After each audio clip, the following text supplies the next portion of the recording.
أشهد اللہ الله إله إله إلا الله إلا الله وأشهد وأشهد أن أن محمدا محمدا عبده عبده ورسوله. ورسوله. خلق الإنسان علمه البيان الشمس والقمر بحسبان والنجم والشجر يسجدان والسماء رفعها ووضع الميزان ألا تطغوا في الميزان وأقيموا الوزن بالقسط ولا تخسروا الميزان والأرض وضعها للأنام فيها فاكهة والنخل ذات الأكمام والحب ذو العصف والريحان فبأي آلاء ربكما تكذبان صدق الله العظيم.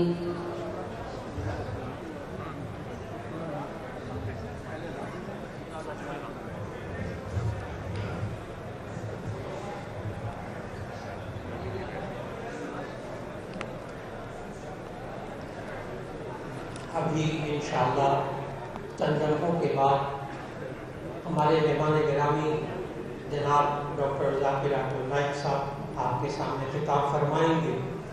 ڈاکٹر صاحب کسی تعارف کے محتاج نہیں. اللہ تعالیٰ نے ان کو آسمانی کتابوں تورات، زبور، انجیل اور قرآن مجید کی خوب مہارت عطا فرمائی ہے، اور ادیان کے تقابلی مطالعے کے اندر ڈاکٹر صاحب کا ایک عالمی شہرت تعارف ہے. ہندو مت، بدھ مت، عیسائیت اور یہودیت اور زرتشت اور شنٹوازم اور ان کی مقدس کتابوں کے بارے میں ڈاکٹر صاحب کا علم قابل رشک ہے. ڈاکٹر صاحب 18 اکتوبر 1965 کو پیدا ہوئے بھارتی ریاست مہاراشٹر بمبئی میں، اور آج 14 اکتوبر ہے. ڈاکٹر صاحب کی تاریخ پیدائش 18 اکتوبر ہے. انشاءاللہ 4 روز بعد ڈاکٹر صاحب اپنے 60ویں سال کی عمر میں قدم رکھنے والے ہیں. ڈاکٹر صاحب کے بارے میں دیوان متنبی کا ایک شعر ان پر ثابت آتا ہے، جو دیوان متنبی کے پہلے قصیدے میں وہ شعر آتا ہے: مضت الدہور وما اتینا بمثلہ ولقد اتی فعجزنا عن نظرائہ. مضت الدہور وما اتینا بمثلہ، بہت سے زمانے آئے اور گزر گئے مگر کسی دور میں بھی اس کی مثال پیش کرنے سے قاصر رہے. وَلَقَدْ أَتَى فَعَجَزْنَا عَنْ نُظَرَائِهِ، اور جب وہ آ گیا تو اب اس جیسے لوگوں کو لانے سے زمانہ قاصر ہے. چند سال قبل حضرت مولانا فضل الرحیم صاحب دامت برکاتہم جاپان ٹوکیو کے دورے پر تشریف لے گئے تو وہاں ڈاکٹر ذاکر نائک سے ملاقات رہی. مولانا فضل الرحیم صاحب اور ڈاکٹر ذاکر نائک صاحب دونوں نے فیوجی پہاڑی کے لیے سفر کی. دونوں کے میزبان وہاں ڈاکٹر جناب ہارون قریشی صاحب تھے. ڈاکٹر ذاکر نائک احمد صاحب تقابلی ادیان اور غیر مسلموں کو اسلام لانے کی دعوت دینے کا منفرد مقام رکھتے ہیں. اب تک لاکھوں لوگ ان کے دعوت کے ذریعے اللہ نے انسانوں کو مشرف اسلام کیا. ہندوستان سے ہجرت کر کے ملائیشیا کے سربراہ مہاتیر محمد کی دعوت پر ملائیشیا آ گئے اور اب آج کل ملائیشیا میں مقیم ہیں اور دنیا بھر میں دعوت اسلام کو پھیلا رہے ہیں اور ہزاروں لاکھوں مسلمانوں کو دعوت کے ساتھ ساتھ غیر مسلموں کو مسلمان کرنے کے لیے پوری دنیا کے سامنے ایک شہرت یافتہ نام رکھتے ہیں. میں حضرت مولانا فضل الرحیم صاحب محترم جامعہ شفیہ کی طرف سے التماس کروں گا ڈاکٹر صاحب کی خدمت میں کہ یہاں طلباء اور علماء سے خطاب فرمائیں. جناب ڈاکٹر ذاکر احمد نائک صاحب.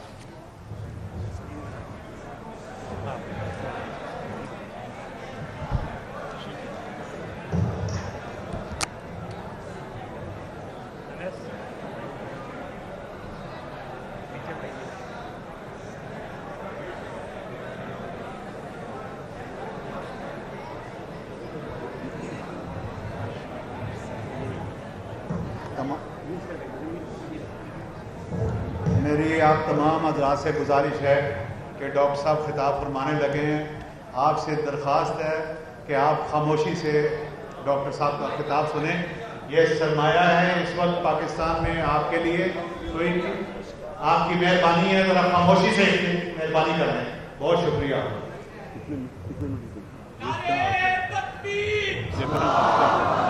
ہمیں تو آپ کا ایک ایک لمحہ جو ہے ہمارے لیے قیمتی ہے.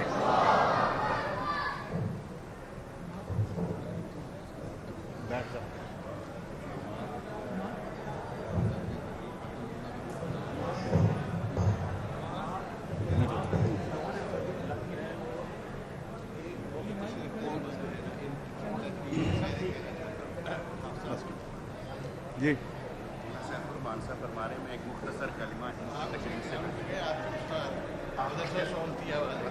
جہاں سب شروع کی تھی. السلام علیکم ورحمۃ اللہ. میں حضرت ڈاکٹر صاحب کا حافظ اللہ اور آپ کا خیر مقدم بھی کرتا ہوں.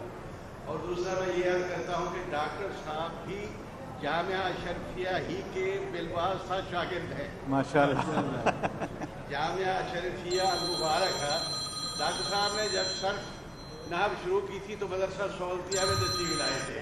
اچھا ماشاء اللہ. تو میں نے ڈاکٹر صاحب کو تقریباً 3 اسباق قریب پڑھائے. میرا سفر تھا تو شیخ سعید احمد عنایت اللہ حافظ اللہ اور پھر میں نے ان کو ان کے سپرد کر دیا تھا. واہ واہ. تو گویا کہ ڈاکٹر صاحب بھی من ابنائے جامعہ اشرفیہ ہے اور ہم جو ہے نا تہ دل سے ان کا خیر مقدم کرتے ہیں.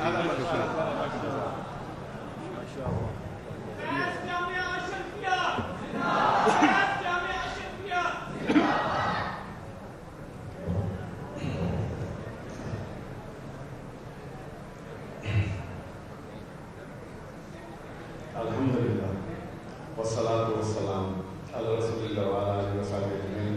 اما بعد اعوذ باللہ من الشیطان الرجیم. بسم اللہ الرحمن الرحیم. واعتصموا بحبل اللہ جميعا ولا تفرقوا. رب اشرح لي صدری ویسر لي امری واحلل عقدۃ من لسانی یفقهوا قولی. میرے محترم مشائخ، میرے محترم علماء،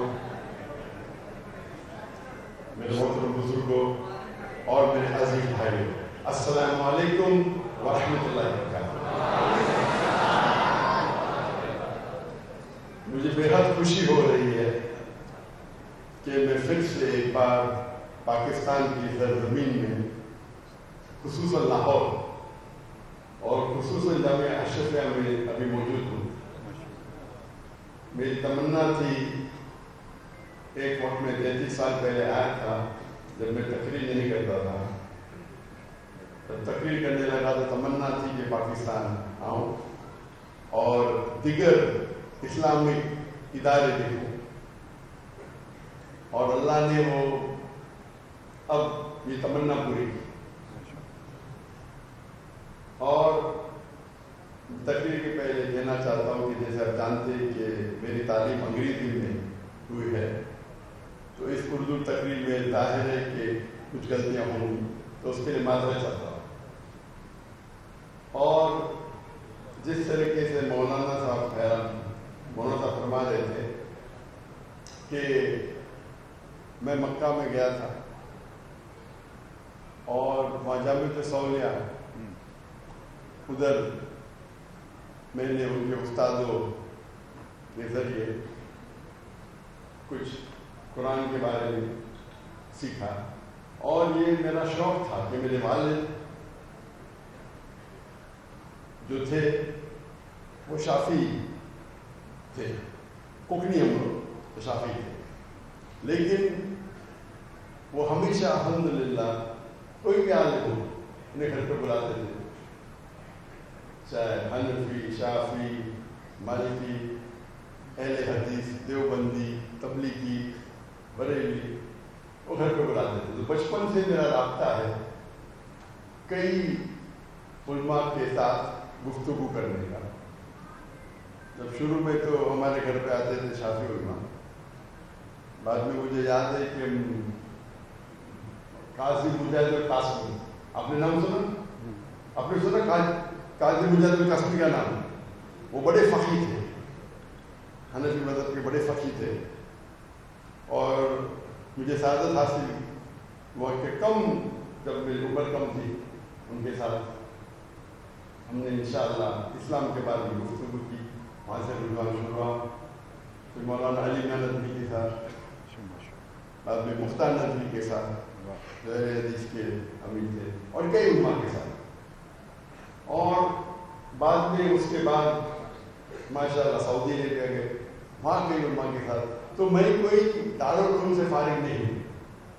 میں احمد دیدار صاحب سے متاثر ہو کے ایک دائی بنا, ڈاکٹری کی تعلیم حاصل کی. میرے والد ڈاکٹر تھے, میرے بھائی ڈاکٹر تھے, اور دیدار صاحب سے متاثر ہو کے دعوتی میدان میں داخل ہوا.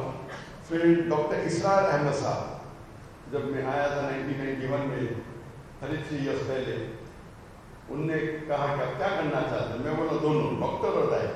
تو انہوں نے کہا کہ آپ کو دونوں میں سے ایک کو چننا ہوگا. میں 7 سال کوشش کی اور ناکامیاب تھا. تو ڈاکٹر اسرار احمد صاحب رحمہ اللہ نے جنت نصیب فرمائے, وہ ایک ذریعہ تھا کہ میں فل ٹائم دائی بن گیا. اور الحمدللہ میں کوئی مفسر نہیں ہوں, میں محدث نہیں ہوں, میں دائی ہوں, عام دائی ہوں. اللہ کے رسول فرماتے ہیں بلغ عنی ولو آیا, ایک بھی آیت آپ جانتے ہیں اللہ کے بارے میں یا اسلام کے بارے میں, آپ اس کا پیغام کو پیش کرو. تو الحمدللہ میں مختلف علماء کے ساتھ جب اٹھا بیٹھا تو الحمدللہ میں نے علم کئی علماء سے حاصل کی الحمدللہ. اور یہ اللہ کا فضل ہے کہ نہ میں فقیہ ہوں, نہ میں فتویٰ دیتا ہوں, لیکن دائی ہوں. میری اسپیشلٹی ہے, میری خصوصیات ہے کہ غیر مسلم کو اللہ کی طرف بلانا. اور جب دعوت دیتے ہیں غیر مسلم کو تو کبھی کبھی وہ فقہ کی سوال کرتے تو جواب دینے پڑتا ہے. لیکن اگر آپ خود اپنی طرف سے فتویٰ نہیں دیتے اور کوئی عالم کا فتویٰ پیش کرتے ہیں تو آپ چتر چاہیں میں آپ کس کا مدد نام آپ کو, میں اپنے آپ کو نہ فقیہ سمجھتا ہوں, نہ مفسر سمجھتا ہوں, نہ میں اپنے آپ کو محدث سمجھتا ہوں. لیکن کئی محدثین کے پاس پڑھا. سب سے پہلے میرے حدیث کے ٹیچر تھے ڈاکٹر ضیاء الرحمن اعظمی, جو مدینہ یونیورسٹی کے ڈین تھے. وہ اصل میں ہندو تھے. جب اسلام قبول کیا ینگ ایج میں 19 سال کے, انہیں ہجرت کرنی پڑی تو سعودی عربیہ. بعد میں پھر وہ گئے کیرو میں اور یونیورسٹی کیرو یونیورسٹی الازہر میں پی ایچ ڈی حاصل کی. پھر وہ ڈین بنے اسلامی یونیورسٹی مدینہ.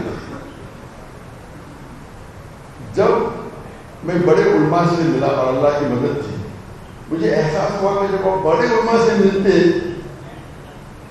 تو ان کا ذہن اتنا کھلا ہوتا ہے کہ چھوٹی چھوٹی بات پہ وہ اختلاف کے بات پہ جھگڑا نہیں کرتے. یہ نیچے کے جو لوگ رہتے افسوس کی بات, میں آپ لوگوں کی بات نہیں کر رہا ہوں. تو ہم جو بڑے علماء ہوتے وہ لوگ کو اللہ کی طرف بلاتے, جو چھوٹے ہوتے وہ ادارے کی طرف بلاتے یا اپنے گروہ کی طرف بلاتے یا اپنی طرف نسبت کرتے. تو جب اسلام کی دعوت دو تو اللہ کی طرف بلاؤ, اللہ کے رسول کی طرف بلاؤ. اسی لیے میں نے جب عربی زبان میں مہارت نہیں ہے تو جو میرے میں کمی تھی میں نے طے کیا میرے بچوں کو وہ پوری کرو. تو جب میرے بچے پیدا ہوئے, میرے پاس ایک بیٹا 2 بیٹے ہیں, تو 3 سال کی عمر سے نرسری میں ہم نے اسکول قائم کیا اور نرسری سے ان کو لغہ فصاحت سکھایا اور انگریزی.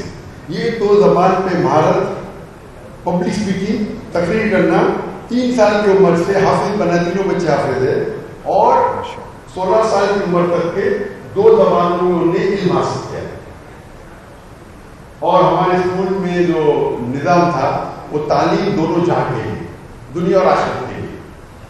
تو اس کے اندر ہم کچھ بچوں کو 1/3 بچوں کو چنتے ہیں اور حافظ بناتے ہیں ساتھ ساتھ پڑھائی کے ساتھ. تو عربی اور انگریزی زبان پہ مہارت، اور جو لوکل زبان ہے ہندی مراٹھی اردو بہت کم. تو اسی لیے میرا بیٹا اور میں بھی اردو پہ مہارت رکھتے ہیں. لیکن جو ڈگری ہے انگریزی کی وہ ہے UK سے، تو کوئی یہ نہیں کہہ سکتا کہ مسلمان کی ڈگری انڈین ڈگری ہے. 7 سال عربی پڑھاتے، قرآن حدیث شریعہ فقہ عربی میں، اور جو دعوت سکھاتے انگریزی میں اسلام کے بارے. تو 60% جو تعلیم ہوتی تھی پورے اسکول میں انگریزی میں، اور 40% عربی میں. صرف عربی زبان عربی میں، حدیث بھی عربی میں، فقہ بھی عربی میں، اور جتنے بھی اسلامک سبجیکٹس. اور اس کے بعد میرا بیٹا 12 پاس کرنے کے بعد جامعۃ الامام بن سعود یونیورسٹی ریاض میں 7 سال تعلیم حاصل کی، صرف عربی، بیچلرس کے شریعہ میں. اور اس کے بعد 3 سال ملیشیا میں. وہاں کو اس پر آپشن تھا اردو کرے یا عربی کرو، انہوں نے عربی چنا، کیونکہ انگلش تو جانتے ہیں ہم لوگ بات کرتے، تو انگلش اگر عربی سے ناتا چھوٹ جائے گا تو کمزور ہو جائے گا. انگریزی بات کرتے. تو اسی لیے میرے بیٹے کی جو تعلیم حاصل ہوئی انگریزی بھی کم، عربی میں زیادہ، اور اردو پہ تو مہارت نہیں. بٹ پھر بھی پہلی بار زندگی میں پاکستان کو اردو میں تقریر کی. کراچی میں بھی تو ابا 50 منٹ کیسے بات کرو، اللہ مدد کرے گا. 1.5 گھنٹہ بات کی. اللہ کی مدد. ہمیں یہ دیکھنا چاہیے کہ جب میں پاکستان آیا تو میرے دماغ میں تصور تھا، کیونکہ پاکستانی مجھ سے محبت کرتے ہیں. میں پاکستانیوں کو ملتا ہوں گلف کنٹری میں، چاہے وہ دبئی ہو، چاہے سعودی ہو، چاہے قطر ہو، چاہے UK ہو، وہ مجھ سے محبت کرتے ہیں الحمدللہ. تو میں جب آیا پاکستان میرے ذہن میں ایک تصور تھا کہ یہ لیول کا محبت کریں گے، لیکن میں غلط ثابت ہو گیا. میں دیکھا یہاں 10 گنا زیادہ محبت کرتے، جو تصور تھا میرے دماغ میں 10 گنا زیادہ. اور اس ٹرپ کا میرا مین مقصد تھا کچھ تقریر کرنا اور جتنے اسلامک ادارے اس کو وزٹ کرنا. اور ہم دیکھتے کہ سارے دنیا میں آج دیکھتے مسلمان کی تعداد بڑی ہے 25%، 2 بلین 8 بلین میں سے، لیکن سب جگہ ہم پٹے جا رہے ہیں. ہمیں لوگ فٹ بال کی طرح لات مار رہے ہیں، ہماری کوئی قدر ہی نہیں کرتا ہے. آپ دیکھیں کہ 9ویں صدی میں 10ویں صدی میں مسلمان دنیا کے ٹاپ پہ تھے. تعداد کم تھی. اگر آپ کو سائنس سیکھنا ہے، یوروپین کہتے تھے ڈارک ایجز، یوروپین کے لیے فرنگی کے لیے ڈارک ایج تھا، اندھیرا دور. دنیا کے لیے مسلمان ٹاپ تھے سائنس میں، ٹیکنالوجی. اگر آپ کو سائنس سیکھنا ہے تو لازم آپ کو عربی زبان سیکھنا چاہیے. اس وقت ابھی انگریزی انٹرنیشنل زبان ہے، اس وقت ہم ٹاپ پہ تھے. ابھی باٹم پہ، کیونکہ ہم نے قرآن اور حدیث سے دور گئے. تو قرآن حدیث کا رشتہ، جو مسلمان اور قرآن مجید کا رشتہ ہے، وہ کمزور ہو چکے. تو انشاءاللہ امید ہے کہ قرآن کے اور قریب ہے. اور ہمیشہ دعوت دیجیے اللہ کی طرف. تو میں جو کچھ چیز کہتا ہوں تو میں کہتا ہوں کہ میں بھی صحیح ہوں. اکثر مسلمان کہتے ہیں میں ہی صحیح ہوں. فرق بہت کم ہے. میں ہی صحیح ہوں مطلب only I am right. میں کہتا ہوں میں بھی صحیح ہوں. میں بھی آپ بھی ہو سکتے ہیں. اس میں زمین آسمان کا فرق ہے. I am only right, I am also right. تو اللہ نے جو مجھے بچپن میں جو موقع دیا کہ دیگر علماء کے ساتھ اٹھنا بیٹھنا، کچھ علماء سے کم بیٹھا، کچھ زیادہ، کچھ تعلیم حاصل کی، تو میرا ایکسپیرینس الحمدللہ. تو اللہ کی شاید یہ کہتے ہیں نا مکر والا پھر ماکر، اللہ سب سے بڑا پلانر ہے. تو اللہ کے پلاننگ کے ذریعے الحمدللہ جو بھی کچھ، میں تو میڈیکل ڈاکٹر تھا، دعوتی میدان میں آیا. آپ جانتے ہو کہ میں بچپن میں ہکلاتا تھا. اگر کوئی پوچھتا تھا تمہارا نام کیا، تو میرا نام دا دا دا دا دا کے باتیں. خواب میں یہ سوچ سکتا تھا کہ سب سے بڑا ڈاکٹر بنوں گا, سرجن بنوں گا, لیکن 25 لوگ کے سامنے بات کرے تو وہ سوچ ہی نہیں سکتا تھا. جب دعوتی میدان میں تو جب اسٹیج پہ ہے تو ہکلانا گل, اسٹیج کے نیچے پھر سے ہکلانا شروع, جب غیر مسلم سے بات کرنے لگا تو ہکلانا گائے, مسلمان سے بات کیا پھر سے ہکلانا آ گیا. تو یہ اللہ کا ایک معجزہ ہے میرے لیے. اور جو موسیٰ علیہ السلام کی جو دعا ہے میرے لیے ڈبل لاگو ہوتی, ڈبل کے لیے لاگو ہوتی, میرے ڈبل کیوں؟ موسیٰ علیہ السلام ہکلاتے میں بیٹھتا تھا. پچھلے تقریر کے پہلے جو دعا ہے اس میں کہا کہ سورہ نمبر 20 آیت نمبر 25 سے 28 میں رب اشرح لی صدری ویسر لی امری واحلل عقدۃ من لسانی یفقهوا قولی. یا اللہ میرے صدر, میرے چشم کو کھول دے اور میرے کام کو آسان کر دے. واحلل عقدۃ من لسانی, اور جو میرے اور آپ کے درمیان جو بیرل ہے اسے نکالا. اور ڈبل میننگ ہوتی ہے کہ میرے زبان میں جو لکنت ہے اسے نکالا, تو میری ڈبل لگ ہوتی ہے تاکہ آپ میسج کو سمجھ سکیں. ہم افسوس کی بات ہے کہ کچھ لوگ یہ جو مین ماسٹر کی فتاوا ہے سورہ عمران سورہ نمبر 3 آیت نمبر 64, اللہ تعالیٰ فرماتے ہیں کل یا اہل کتاب, کہو اہل کتاب سے یہود و نصارا سے تعالوا الی کلمۃ سواء بیننا وبینکم, آؤ ہم اس بات کی طرف جو آپ اور ہم میں یکساں ہے. سب سے پہلی بات اللہ نعبد الا اللہ, کہ صرف اللہ کی عبادت کرو. ولا نشرک به شیئا ولا يتخذ بعضنا بعضا اربابا من دون اللہ, ہم اللہ کے علاوہ کسی کی عبادت نہ کریں, آپس میں کسی کو شریک نہ کریں, کسی کو معبود نہ بنائیں, اور اگر وہ نہ مانے تو کہو کہ ہم مسلم ہیں, قال اننی من المسلمین. اور یہ آیت کے شروع میں اللہ تعالیٰ فرماتے اہل کتاب مطلب یہود و نصارا, لیکن ہم کوئی بھی غیر مسلمان سے یہ فارمولا استعمال کر سکتے ہیں. یہ آیت کے شروع میں آتا ہے اہل کتاب یہود و نصارا, لیکن آپ ہندو سے بھی بات کر سکتے ہیں, بدھسٹ سے بھی کر سکتے ہیں, کس سے بھی, اور یہ تفصیل میں ہے. لیکن میں کہتا ہوں کہ اگر ایک اسٹیپ آگے لیں گے تو جو ہمارے مسلمان کے جتنے ادارے ہیں چاہے فرقے ہیں اس کے لیے بھی استعمال کر سکتے ہیں. تعالوا الی کلمۃ سواء بیننا وبینکم. ڈفرنس جو ہے صرف 2%, 4%, 5%, اس سے زیادہ ہے. 95% سے ہے, تو ہم 95% کو چھوڑ کے وہ 3 اور 4% کے اوپر جھگڑا کرتے ہیں. اور ایک بات بہت امپورٹنٹ جو میں نے سیکھی یہ بڑے بڑے علماء سے, ایک ہوتا ہے فرض, ایک ہوتا ہے افضل. فرض افضل, نماز پڑھنا فرض ہے,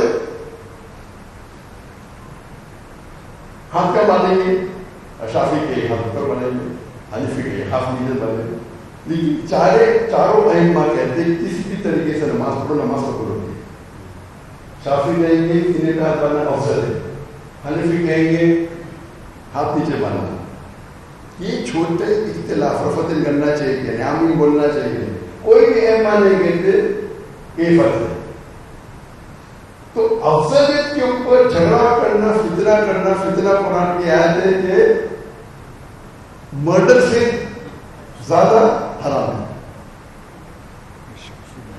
میں یہ نہیں بولوں کہ آپ کو کر رہے ہیں, غلط نہ سمجھ, میں میری مشن کی بات کر رہا ہوں, مشن کی. جامعہ اشرف میں ماشاء اللہ تو میرے اردو کی بولتا غلط فہمی بن رہی, کیونکہ انڈیا میں جب میں انگریزی میں تقریر کرتا تھا ماشاء اللہ سب مسلمان کی فرقے میرے ساتھ تھے, کیونکہ انگریزی میں میں جانے کے داخل کر سب دیوبندی, بریلوی, جماعت اسلامی, اہل حدیث سب, اور سب میرے والد کے دوست تھے. تو میں نے شروع کیا تقریر کرنا انگریزی میں سب. تو وہاں کے پولیس کمشنر نے مجھ سے کہا, ہندو تھا, میں آپ سے ناراض ہوں. بولا کیوں, آپ تقریر انگریزی میں کیوں کرتے, اردو میں کرو, ہندی میں کرو, عام مسلمان ہندی زیادہ جانتے ہیں. تو انہیں زبردستی کیا اور میں نے شروع کیا. اور جب پیس ٹی وی شروع ہوا تو اردو میں تقریر کی, اور اردو میں تقریر کرنے کے بعد میرے خلاف فتوے لگ گئے, بہت پیسے لگے, چھوٹے فتوے, بڑے فتوے, کافر کے فتوے. تو یہ ہوتا ہے کہ آپ نے جواب دینا. تو میں نے کیا کہا, ہم لوگ کے جب کانفرنس ہوتے تھے انگلش میں ہوتے تو اردو میں, اور میں تو سب کے ساتھ ماشاء اللہ تعلقات اچھے تھے, تو جو میرے خلاف بھی بات کرتا تھا میں ان کو میرے منچ پہ بلاتا تھا میرے پروگرام. تو لوگ جب اعتراض کیوں بلا رہے, میں ان سے کہتا تھا قرآن کی کوئی بھی آیت نہیں جس میں لکھا ہے کہ ڈاکٹر ذاکر نائک کے خلاف بات کرو تو آپ جنت میں نہیں جائیں گے. میں کوئی بھی صحیح حدیث نہیں جانتا ہوں جس میں لکھا ہے ڈاکٹر ذاکر نائک کے خلاف بات کریں تو جنت میں نہیں جائیں گے. اگر آپ اللہ اور اللہ کے رسول بات کرتے ہو, مجھ سے اختلاف کرتے مجھے کوئی پرابلم نہیں.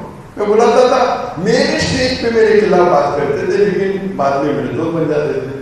میں عمل کر رہا تھا قرآن کی آیت سورہ فصلت سورہ نمبر 41 آیت نمبر 34.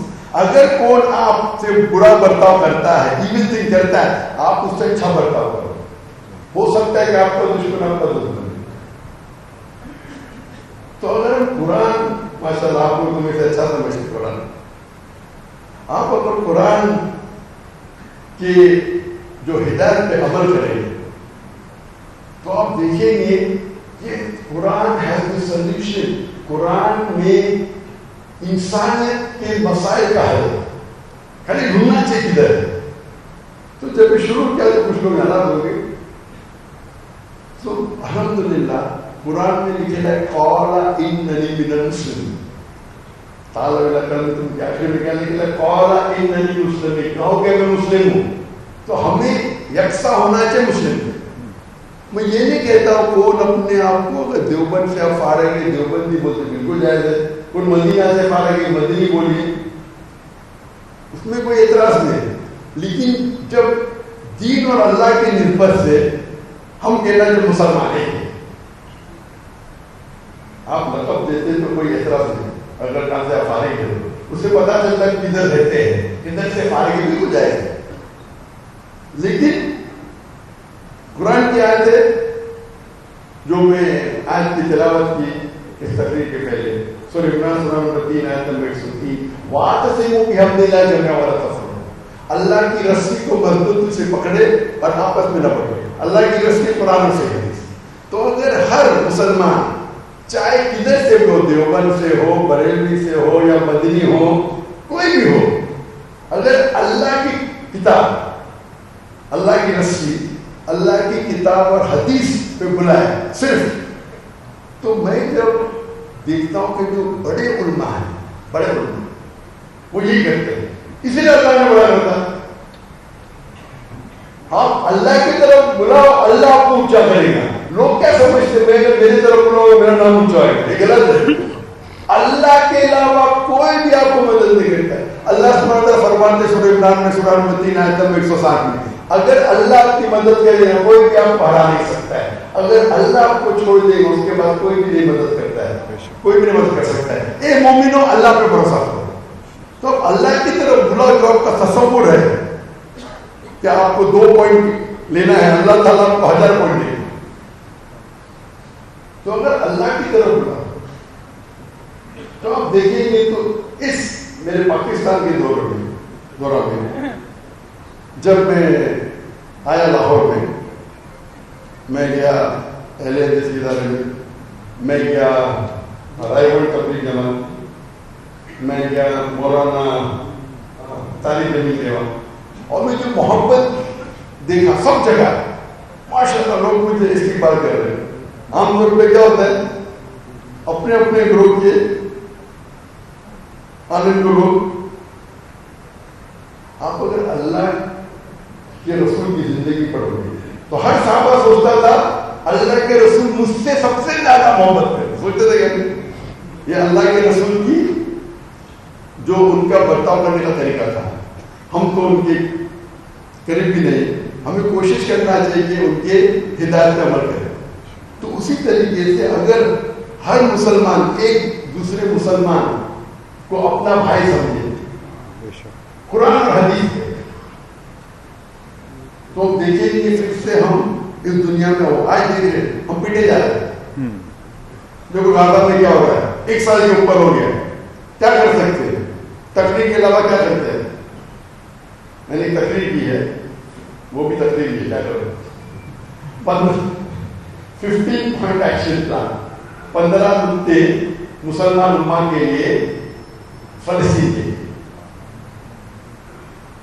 تو میرا شارٹ میسج ہے جو قرآن کی آیت سورہ عمران سورہ 3 100 نمبر 103 وَاعْتَصِمُوا بِحَبْلِ اللَّهِ جَمِيعًا وَلَا تَفَرَّقُوا، اللہ کی رسی کو مضبوطی سے پکڑیں، قرآن اور صحیح حدیث، اور اپنے عمل میں کمپرومائز مت کرو۔ اگر میں سمجھتا ہوں، میری تحقیق کہتی ہے کہ سینے کے اوپر ہاتھ مارنا افضل ہے، لیکن دوسرے پہ تنقید مت کرو۔ آپ کی تحقیق کہتی ہے ہاتھ نیچے مارنا، عمل افضل کرو، عمل افضل کرو، اس پہ کمپرومائز مت کرو، لیکن جو افضل ہے اس پہ جھگڑا مت کرو۔ آپ سمجھے نا؟ جو حرام اور حلال ہے اس کے اوپر آپ اختلاف کرو۔ تو افضلیت کے اوپر ہمیں کمپرومائز کرنا چاہیے کہ جب باقی کوئی عالم دوسری رائے رکھتا ہے تو ہمیں بولنا چاہیے ہم بھی صحیح ہیں۔ میں بالکل یہ نہیں کہہ رہا ہوں کہ کمپرومائز کرو۔ آپ کو لگتا ہے آپ کی تحقیق کہتی ہے کہ ہاتھ نیچے باندھو، آپ علمی لحاظ سے گفتگو کر سکتے دوسرے عالم سے بہتر، لیکن جھگڑا مت کرو۔ تو آپ دیکھیں گے جو 5% فرق ہے، جتنے ائمہ ابو حنیفہ، امام ابو حنیفہ، امام مالک، امام شافعی، امام احمد بن حنبل میں اللہ ہے وہ چاروں بڑے عالم تھے۔ ان کو اگر پتہ آ جا کے دیکھیں گے کہ اگر ان کے ذریعے لوگ اختلاف کر رہے، ان کا مقصد تھا لوگ کو دین سکھانا، تو جب آپ بڑے علماء کے ساتھ نسبت رکھیں گے تو پتہ چلے گا ان کا معیار اونچا ہے، اور ان کو اونچا اللہ سبحانہ و تعالیٰ لے جاتا ہے۔ تو اس بات کے ساتھ میں تقریر کو ختم کرتا ہوں اور غلطیاں کے لیے معذرت چاہتا ہوں، اور میں یہاں لیٹ آیا تقریباً 40 منٹ، اس کے لیے معذرت چاہتا ہوں۔ ہمیشہ وقت کا پابند ہونا چاہیے مسلمان کو، لیکن حالات کی وجہ سے لوگ کی محبت بھی مجھے نہیں کرتے، تو انشاءاللہ اس بات پہ میں ختم کرتا ہوں۔ وآخر دعوانا الحمدللہ رب العالمین۔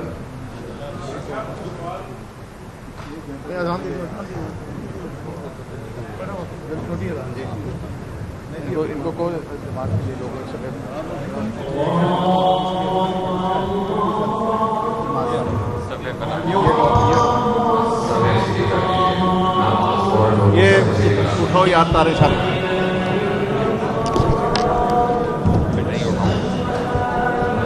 آپ حضرات صاحب بندی پیچھے کراؤ، پیچھے لے جاؤ بیٹا،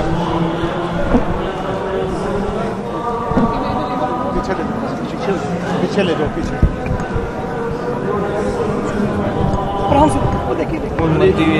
آپ کو مائک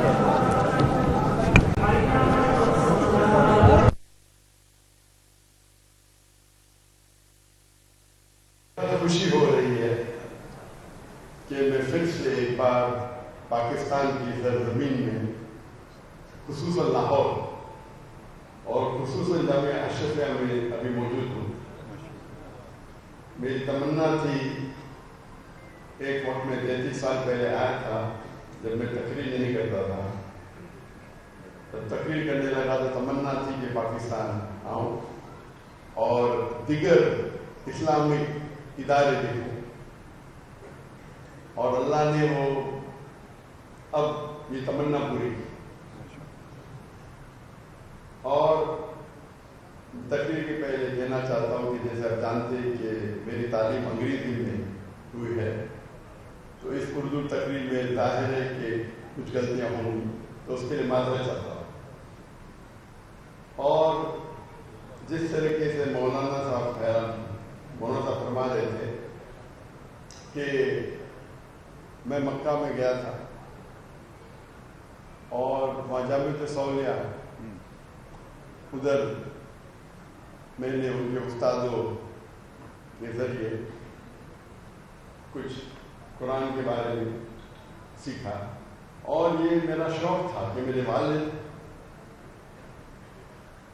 جو تھے وہ شافعی تھے، کوکنی امر شافعی تھے، لیکن وہ ہمیشہ الحمدللہ کوئی بھی عالم ہو انہیں گھر پہ بلاتے تھے، چاہے حنفی، شافعی، مالکی، اہل حدیث، دیوبندی، تبلیغی، بریلوی، وہ گھر پہ بلاتے تھے. تو بچپن سے میرا رابطہ ہے کئی علماء کے ساتھ گفتگو کرنے کا.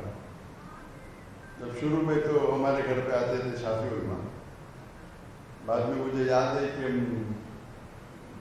قاضی مجاہد القاسمی، آپ نے نام سنا؟ آپ نے سنا قاضی مجاہد القاسمی کا نام؟ وہ بڑے فقیہ تھے، حنفی مذہب کے بڑے فقیہ تھے، اور مجھے سعادت حاصل ہوا کہ جب میری عمر کم تھی ان کے ساتھ ہم نے انشاءاللہ اسلام کے بارے میں گفتگو کی. وہاں سے رجوع شروع ہوا. پھر مولانا علی میاں ندوی کے ساتھ، بعد میں مختار ندوی کے ساتھ جو حدیث کے امیر تھے، اور کئی علماء کے ساتھ. اور بعد میں اس کے بعد ماشاءاللہ سعودی عربیہ گئے، وہاں کئی علماء کے ساتھ. تو میں کوئی دارالعلوم سے فارغ نہیں ہوں. میں احمد دیدار صاحب سے متاثر ہو کے ایک دائی بنا، ڈاکٹری کی تعلیم حاصل کی. میرے والد ڈاکٹر تھے، میرے بھائی ڈاکٹر تھے، اور دیدار صاحب سے متاثر ہو کے دعوتی میدان میں داخل ہوا. پھر ڈاکٹر اسرار احمد صاحب جب میں آیا تھا 1991 میں، 33 ایئرس پہلے، انہوں نے کہا کہ آپ کیا کرنا چاہتے ہیں؟ میں بولا دونوں، ڈاکٹر اور دائی. تو انہوں نے کہا کہ آپ کو دونوں میں سے ایک کو چننا ہوگا. میں 7 سال کوشش کی اور ناکامیاب تھا. تو ڈاکٹر اسرار احمد صاحب رحم اللہ نے جنت نصیب فرمائے، وہ ایک ذریعہ تھا کہ میں فل ٹائم دائی بن گیا. اور الحمدللہ میں کوئی مفسر نہیں ہوں، میں محدث نہیں ہوں، میں دائی ہوں، عام دائی ہوں. اللہ کے رسول فرماتے ہیں بلغ عنی ولو آیا، ایک بھی آیت آپ جانتے ہیں اللہ کے بارے میں یا اسلام کے بارے میں، آپ اس کا پیغام کو پیش کرو. تو الحمدللہ میں مختلف علماء کے ساتھ جب اٹھا بیٹھا تو الحمدللہ میں نے علم کئی علماء سے حاصل کیا الحمدللہ. اور یہ اللہ کا فضل ہے کہ نہ میں فقیہ ہوں، نہ میں فتویٰ دیتا ہوں، لیکن داعی ہوں. میری اسپیشلٹی ہے، میری خصوصیات ہے کہ غیر مسلم کو اللہ کی طرف بلانا. اور جب دعوت دیتے ہیں غیر مسلم کو تو کبھی کبھی وہ فقہ کی سوال کرتے تو جواب دینے پڑتا ہے. لیکن اگر آپ خود اپنی طرف سے فتویٰ نہیں دیتے اور کوئی عالم کا فتویٰ پیش کرتے ہیں تو آپ چتر چارے میں آپ کس کا مدد نام آپ کو، میں اپنے آپ کو نہ فقیہ سمجھتا ہوں، نہ مفسر سمجھتا ہوں، نہ میں اپنے آپ کو محدث سمجھتا ہوں. لیکن کئی محدثین کے پاس پڑھا. سب سے پہلے میرے حدیث کے ٹیچر تھے ڈاکٹر ضیاء الرحمن اعظمی، جو مدینہ یونیورسٹی کے ڈین تھے. وہ اصل میں ہندو تھے. جب اسلام قبول کیا ینگ ایج میں 19 سال کے، انہیں ہجرت کرنی پڑی تو سعودی عربیہ. بعد میں پھر وہ گئے کیرو میں اور یونیورسٹی کیرو یونیورسٹی الازہر میں پی ایچ ڈی حاصل کی. پھر وہ ڈین بنے اسلامی یونیورسٹی مدینہ. جب میں بڑے علماء سے ملا اور اللہ کی مدد کی، مجھے احساس ہوا کہ جب وہ بڑے علماء سے ملتے تو ان کا ذہن اتنا کھلا ہوتا ہے کہ چھوٹی چھوٹی بات میں وہ اختلاف کے بات پہ جھگڑا نہیں کرتے. یہ نیچے کے جو لوگ رہتے ہیں، افسوس کی بات، میں آپ لوگوں کی بات نہیں کر رہا ہوں. تو ہم جو بڑے علماء ہوتے وہ لوگ کو اللہ کی طرف بلاتے، جو چھوٹے ہوتے وہ ادارے کی طرف بلاتے یا اپنے گروہ کی طرف بلاتے یا اپنی طرف نسبت کرتے. تو جب اسلام کی دعوت دو تو اللہ کی طرف بلاؤ، اللہ کے رسول کی طرف بلاؤ. اسی لیے میں نے جب عربی زبان میں مہارت نہیں ہے تو جو میرے لیے کمی تھی میں نے طے کیا میرے بچوں کو وہ پوری کرو. تو جب میرے بچے پیدا ہوئے، میرے پاس ایک بیٹا 2 بیٹیاں ہیں، تو 3 سال کی عمر سے نرسری میں ہم نے اسکول قائم کیا اور نرسری سے ان کو لغہ فصاحت سکھایا اور انگریزی، یہ 2 زبان پہ مہارت، پبلک اسپیکنگ، تقریر کرنا 3 سال کی عمر سے حافظ بنا، تینوں بچے حافظ ہیں، اور 16 سال کی عمر تک کے 2 زبانوں میں انہوں نے علم حاصل کیا. اور ہمارے اسکول میں جو نظام تھا وہ تعلیم دونوں جہاں کے لیے، دنیا اور آخرت کے لیے. تو اس کے اندر ہم کچھ بچوں کو 1/3 بچوں کو چنتے ہیں اور حافظ بناتے ہیں ساتھ ساتھ پڑھائی کے ساتھ. تو عربی اور انگریزی زبان پہ مہارت، اور جو لوکل زبان ہے ہندی مراٹھی اردو بہت کم. تو اسی لیے میرا بیٹا اور میں بھی اردو پہ مہارتیں رکھتے ہیں. لیکن جو ڈگری ہے انگریزی کی وہ ہے UK سے، تو کوئی یہ نہیں کہہ سکتا کہ مسلمان کی ڈگری انڈین ڈگری ہے. ساتھ ساتھ عربی پڑھاتے، قرآن، حدیث، شریعہ، فقہ عربی میں، اور جو دعوت سکھاتے انگریزی میں، اسلام کے بارے. تو 60% جو تعلیم ہوتی تھی پورے اسکول میں انگریزی میں، اور 40% عربی میں. صرف عربی زبان عربی میں، حدیث بھی عربی میں، فقہ بھی عربی میں، اور جتنے بھی اسلامک سبجیکٹس. اور اس کے بعد میرا بیٹا 12 پاس کرنے کے بعد جامعۃ الامام بن سعود یونیورسٹی ریاض میں 7 سال تعلیم حاصل کی، صرف عربی، بیچلرس کے شریعہ میں. اور اس کے بعد 3 سال ملیشیا میں، وہاں کو اس پر آپشن تھا اردو کرے یا عربی کرو، انہوں نے عربی چنا، کیونکہ انگلش تو جانتے ہیں، ہم لوگ بات کرتے تو انگلش اگر عربی سے ناتا چھوٹ جائے گا تو کمزور ہو جائے گا، انگریزی بات کرتے. تو اسی لیے میرے بیٹے کی جو تعلیم حاصل ہوئی، انگریزی بھی کم، عربی میں زیادہ، اور اردو پہ تو مہارت نہیں. بٹ پھر بھی پہلی بار زندگی میں پاکستان میں اردو میں تقریر کی. کراچی میں بھی تو ابا 50 منٹ کیسے بات کرو، اللہ مدد کرے گا، 1.5 گھنٹہ بات کی. اللہ کی مدد ہے. ہمیں یہ دیکھنا چاہیے کہ جب میں پاکستان آیا تو میرے دماغ میں تصور تھا، کیونکہ پاکستانی مجھ سے محبت کرتے ہیں. میں پاکستانی کو ملتا ہوں گلف کنٹری میں، چاہے وہ دبئی ہو، چاہے سعودی ہو، چاہے قطر ہو، چاہے UK ہو، وہ مجھ سے محبت کرتے ہیں الحمدللہ. تو میں جب آیا پاکستان، میرے ذہن میں ایک تصور تھا کہ یہ لیول کا محبت کریں گے، لیکن میں غلط ثابت ہو گیا. میں دیکھا یہاں 10 گنا زیادہ محبت کرتے ہیں، جو تصور تھا میرے دماغ میں 10 گنا زیادہ. اور اس ٹرپ کا میرا مین مقصد تھا کچھ تقریر کرنا اور جتنے اسلامک ادارے اس کو وزٹ کرنا. اور ہم دیکھتے کہ سارے دنیا میں آج دیکھتے مسلمان کی تعداد بڑی ہے، 25%، 2 بلین 8 بلین میں سے، لیکن سب جگہ ہم پٹے جا رہے ہیں. ہمیں لوگ فٹ بال کی طرح لات مار رہے ہیں، ہماری کوئی قدر ہی نہیں کرتا ہے. آپ دیکھیں کہ 9ویں صدی میں 10ویں صدی میں مسلمان دنیا کے ٹاپ پہ تھے. تعداد کم تھی. اگر آپ کو سائنس سیکھنا ہے، یوروپین کہتے تھے ڈارک ایجز، یوروپین کے لیے، فرنگی کے لیے ڈارک ایج تھا، اندھیرا دور. دنیا کے لیے مسلمان ٹاپ تھے سائنس میں، ٹیکنالوجی. اگر آپ کو سائنس سیکھنا ہے تو لازم آپ کو عربی زبان سیکھنا چاہیے. اس وقت ابھی انگریزی انٹرنیشنل زبان ہے، اس وقت ہم ٹاپ پہ تھے، ابھی باٹم پہ، کیونکہ ہم نے قرآن اور حدیث سے دور گئے. تو قرآن حدیث کا رشتہ، جو مسلمان اور قرآن مجید کا رشتہ